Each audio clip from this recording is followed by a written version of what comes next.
दुनिया में जहाँ जहाँ ये व्लॉग देखा जा रहा है उन सबको अस्सलाम वालेकुम। कैसे हैं आप सब?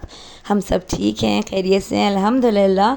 और जनाब आज बच्चों ने फरमाइश की थी कि अम्मा बहुत दिन हो गए, हम लोग को मलाई बोटी मायो रोल खाना है, तो आप प्लीज़ वो बना दीजिए। तो मैंने बोला अच्छा ठीक है बना देती हूँ। आप लोगों की जो फरमाइशें हैं वो सर आँखों पर, लेकिन गैस जो है ना वो हमारे पास आती नहीं है। तैयारी हमको पहले से करके रखनी होती है। अगर सुबह 10:30 बजे तक आपका खाना तैयार नहीं है तो फिर आपको लाजमी बाहर से खाना जो है वो ख़रीद के खाना पड़ता है, और हमारे पास बिल्कुल भी गैस नहीं आती। तो बस फिर जो है वो मैंने प्रिपरेशन करके रख दी थी। 2 ब्रेस्ट पीस थे मेरे पास रखे हुए, मैंने उनको डीफ्रोस्ट किया। डीफ्रोस्ट करने के बाद जब ये जो है वो सॉफ़्ट हो गया गोश्त, तो फिर उसको क्यूब्स की शक्ल में कट कर दिया। और कट करने के बाद जो है मैंने इसके अंदर दही डाली। 1 पाव दही में से 3 टेबलस्पून मैंने बचा लिए थे, बाकी पूरी दही डाल दी थी। 1 टीस्पून मैंने इसके अंदर डाला वाइट पेपर, जिसको दक्कनी मिर्च भी कहा जाता है। मैंने थोड़ी सी डाली थी क्योंकि सबको इसका टेस्ट अच्छा नहीं लगता, लेकिन मलाई बोटी में ये लाजमी डलती है। उसके बाद मैंने जो है वो इसके अंदर 2 टेबलस्पून अदरक और लहसुन का पेस्ट डाला था। अगर आप लोगों के पास पाउडर है तो आप लोग पाउडर भी डाल सकते हैं। अच्छा, उसके बाद जो है मैंने सॉल्ट डाला था इसके अंदर, और सॉल्ट डालने के बाद मलाई बोटी का जो है वो मेरे पास मसाला रखा हुआ था। मलाई बोटी का मसाला मैं नहीं डाल के बनाती, लेकिन इसलिए मुझे डालना पड़ा क्योंकि इसके अंदर लाजमी कच्चा पपीता डलता है। कच्चा पपीता इसलिए डलता है ताकि गोश्त बिल्कुल सॉफ्ट और टेंडर हो जाए, ताकि आप मुंह में डालें तो उसकी बोटी घुल जाए, आपको चबानी भी ना पड़े। ना ही मेरे पास मीट टेंडराइज़र पाउडर था, तो जो हम लोग बाज़ार से पाउडर वो लेते हैं ना मसाला मलाई बोटी का, तो उसके अंदर मीट टेंडराइज़र मौजूद होता है। इसलिए मैंने 1 से 1.5 टेबलस्पून भर के मलाई बोटी का पाउडर डाल दिया था इसके अंदर। और उसके बाद जो है 5 हरी मिर्चें तेज़ वाली, उसको बारीक सा पीस कर डाल दिया था। उसके बाद 1 बड़ा लेमन है तो बड़ा लेमन स्क्वीज़ कर दीजिए, नहीं तो 2 छोटे लेमन स्क्वीज़ कर दीजिए इसको। बस कोई हार्ड एंड फास्ट रूल नहीं है, मलाई बोटी जो है वो आपकी तैयार है। अगर आपको खाली रोल में नहीं डालना, मलाई बोटी को ऐसी ही रोटी के साथ तंदूर के साथ खाना है, तो आप लोग जो है वो पका के तंदूर के साथ खा लीजिए। और अगर आपको रोल बनाना है इसके, तो आप रोल बना के एंजॉय कीजिए। और बस बेस्ट चीज़ ये है इसकी कि ये बहुत अच्छा सॉफ्ट और टेंडर होना चाहिए, जिसके लिए हमको इसको रेस्ट देना ज़रूरी है। मैरिनेट करके 1 से 1.5 घंटा छोड़ देना बहुत ज़रूरी है। बस यहाँ पे जो है मैंने लेमन को जो है वो अच्छी तरह से सॉफ़्ट कर दिया था। सॉफ़्ट करने के बाद स्क्वीज़ आराम से हो जाता है। बहुत ही रसीले लेमन्स जो हैं वो आजकल आए हुए हैं। यहाँ पे यूसुफ साहब ने बोला अम्मा यूनिफॉर्म्स जो है ना वो मैं मशीन में डाल देता हूँ, आपकी थोड़ी सी हेल्प हो जाएगी। अल्लाह मियाँ मेरे बच्चे को अच्छा रखे हमेशा और उसको बहुत नेक बनाए। और उसके बाद जो है ये मैरिनेट हो चुका था, 2 घंटे गुजर चुके थे। फिर मैंने कढ़ाई में ऑयल लिया, ऑयल डाला। ऑयल डालने के बाद वो पूरा मैरिनेटेड मिक्सचर इसके अंदर डाल दिया।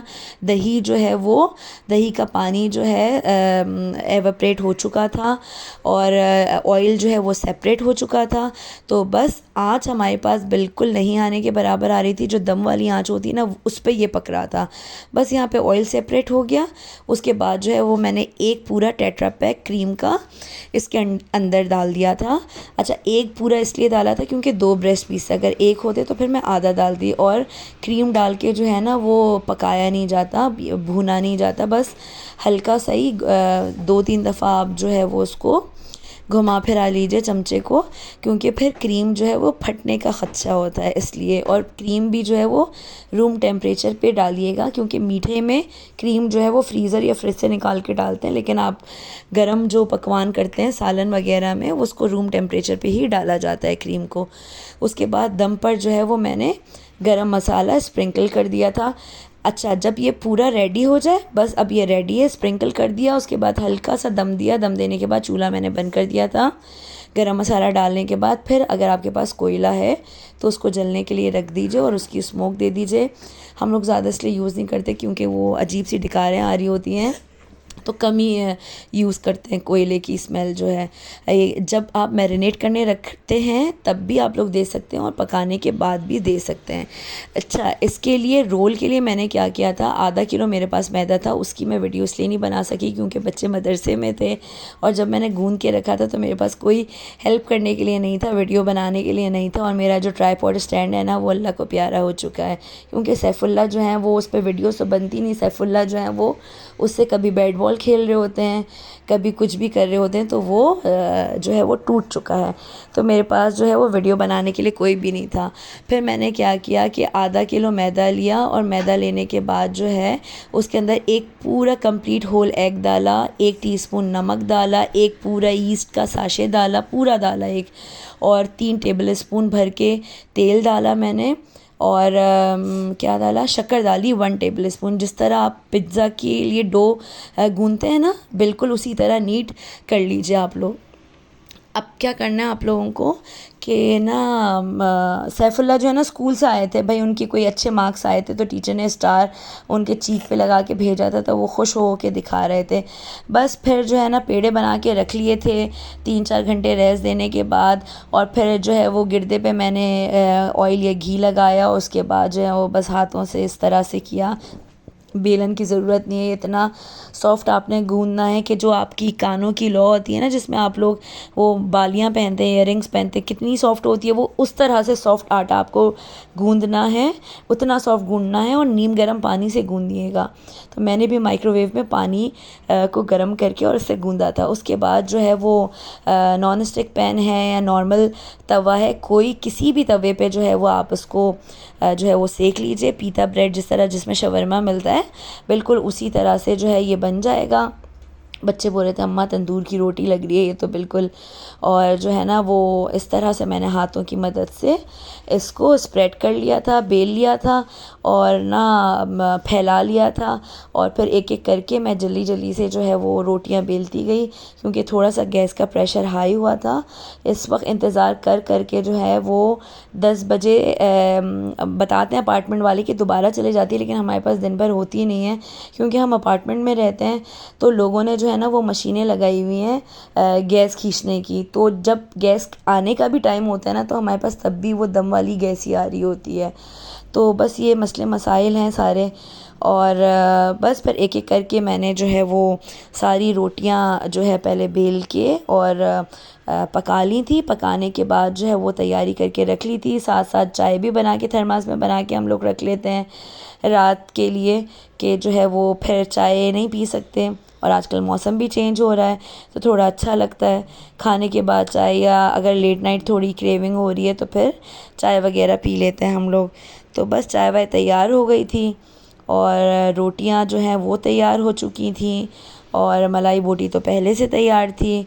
तो बस ये सारी ब्रेड तैयार हो गई। उसके बाद जो है अब असेंबलिंग की बारी आ रही थी, तो फिर असेंबलिंग के लिए मैंने क्या किया कि एक प्लेट में रोटी रखी, उसके बाद उसके ऊपर मायोनीस लगाया। अगर आप लोगों के पास मायो गार्लिक का भी इसी तरह से पाउच मिलता है, अगर वो है तो और अच्छा होगा, या आप उसके अंदर जो है वो थोड़ा सा चिली सॉस केचप जो होता है ना, चिली गार्लिक केचप, वो डाल के मायो गार्लिक के साथ चिली गार्लिक केचप डाल के आप एक डिप भी बना सकते हैं। लेकिन हमारे बच्चों के लिए जो है ना वो मायो रोल हो, मलाई बोटी हो, कुछ भी हो, उसके साथ केचप जो है ना वो लाजमी है, तो वो केचप के बगैर उनके हल्लकों से उतरता नहीं है।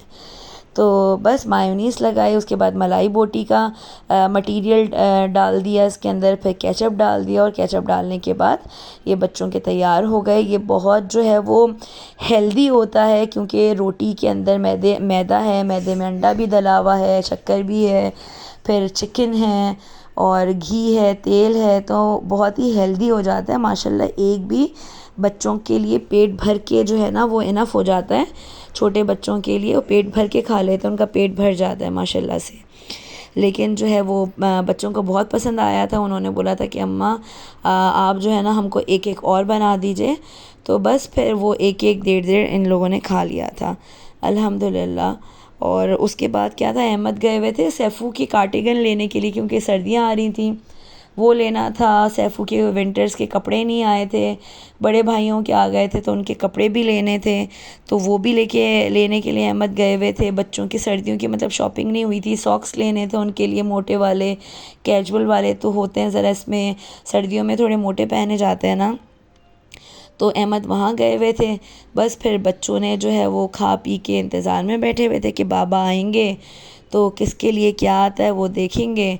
और चाय वाय पी के हम लोग अहमद का इंतज़ार कर रहे थे। तो बस इनकी कार्डिगन आ गई थी। अहमद ने बोला कि पहन के ट्राई करो कि कैसी लग रही है, लेकिन ये इतने पतली थी तो अहमद मुझे यही बोल रहे थे कि इसके अंदर जो है वो हवा रुकेगी कैसे जब सर्दियाँ होंगी। तो कोई ज़्यादा मोटा स्टफ़ नहीं था इनका, और इनके सर्दियों के भी कपड़े आ गए थे तो वो बहुत खुश हो रहे थे, क्लैपिंग कर रहे थे कि वाओ अम्मा, मेरे बाबा तो बहुत अच्छे कपड़े लेके आए हैं।